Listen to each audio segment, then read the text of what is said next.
سے بندے کا دل آخرت کی طرف مائل ہوتا ہے، اللہ کی یاد کی طرف مائل ہوتا ہے، اور موت سے پہلے موت کی تیاری میں بندہ لگا رہتا ہے۔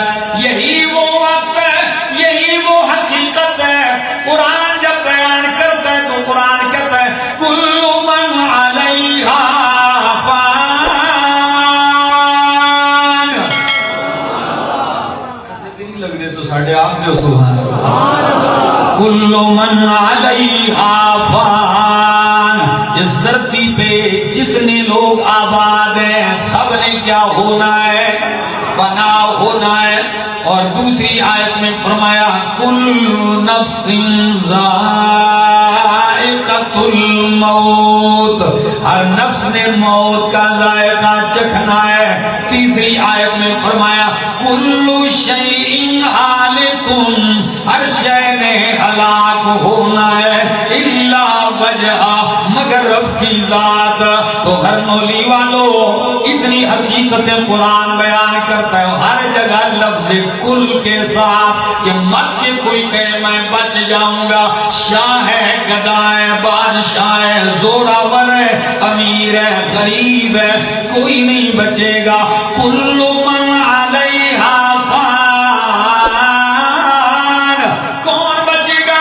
وَيَبْقَى وَجْهُ رَبِّكَ ذُو الْجَلَالِ وَالْإِكْرَامِ۔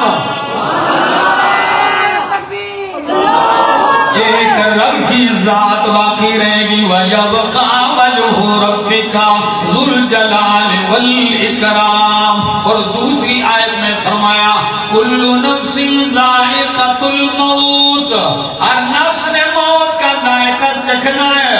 کوئی موت سے نہیں بچے گا، نہ ولی بچے گا، نہ صحابی بچے گا، نہ ہی کوئی نبی بچے گا، کوئی نہیں بچے گا۔ ہر نبی پہ موت آئی ہے، اللہ نے عیسیٰ علیہ السلام کو زندہ اٹھایا ہے، لیکن جب وہ اتریں گے موت ان پہ بھی آئے گی۔ کل نفس ذائقۃ الموت۔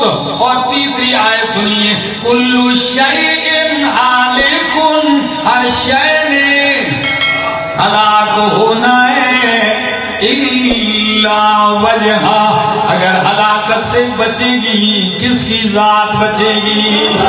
ایک اللہ کی ذات بچے گی، اس پہ موت نہیں آتی، اس پہ زوال نہیں آتا، اس پہ عاجزی نہیں آتی، اس پہ کمزوری نہیں آتی۔ قرآن کہتا ہے وَتَوَکَّلْ عَلَى الْحَيِّ الَّذِي لَا يَمُوتُ، کائنات والو اس زندہ پہ بھروسہ کرو جس پہ کبھی موت نہیں آتی۔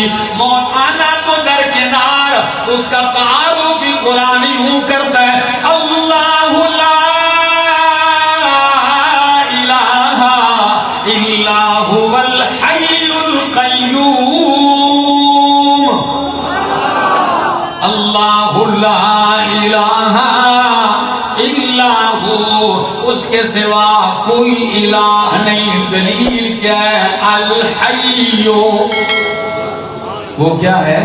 وہ زندہ ہے، ہمیشہ سے زندہ ہے، زندہ رہے گا۔ یا الحی، ایسی حیات، حیات اس کی ذاتی صفت ہے۔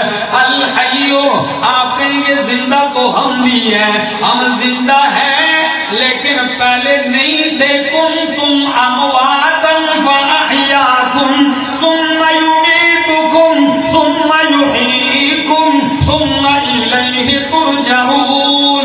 ایک ہی ذات ہے جو ہمیشہ سے زندہ ہے۔ ہم آج زندہ ہیں، کل زندہ نہیں ہوں گے، لیکن رب ہمیشہ زندہ رہے گا۔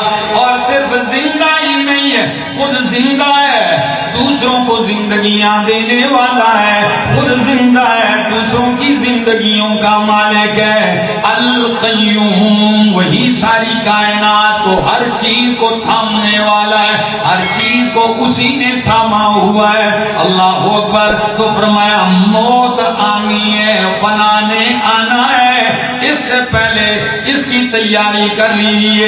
یہ میرے سامنے اللہ کا قرآن ہے اور سورت کا نام سورۃ المنافقون ہے. قرآن کیا کہتا ہے؟ یا ایھا الذین آمنوا، اے ایمان والو. یعنی کبھی کبھی مومن بھی دنیا کے جمیلوں میں پھنس کے غافل ہو جاتا ہے، کبھی اولاد کے مزوں میں غافل ہو جاتا ہے، کبھی کاروبار کی مستیوں میں غافل ہو جاتا ہے. تو اللہ اہل ایمان سے کہتا ہے لا تلہکم اموالکم، او مومنو تمہیں تمہارے مال غافل نہ کر دے کہیں. یہ کن کو کہا جاتا ہے؟ مومنوں کو. معلوم ہوتا ہے کہ مومن بندہ بھی، پرہیزگار بندہ بھی کبھی کبھی غفلت کا شکار ہو جاتا ہے. فرمایا لا تلہکم اموالکم، تمہارے مال تمہیں کہیں غفلت میں نہ ڈالے. ولا اولادکم، اور تمہاری اولاد کہیں تمہیں غفلت میں نہ ڈال دے.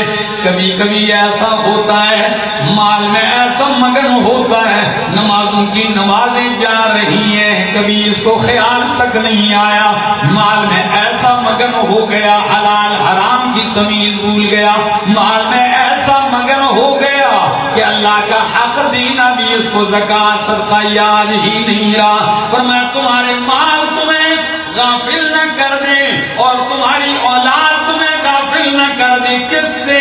عن ذکر اللہ، اللہ کی یاد سے. اللہ کی یاد سے کہیں تمہارے مال تمہیں غافل نہ کر دے، تمہاری اولاد تمہیں غافل نہ کر دے.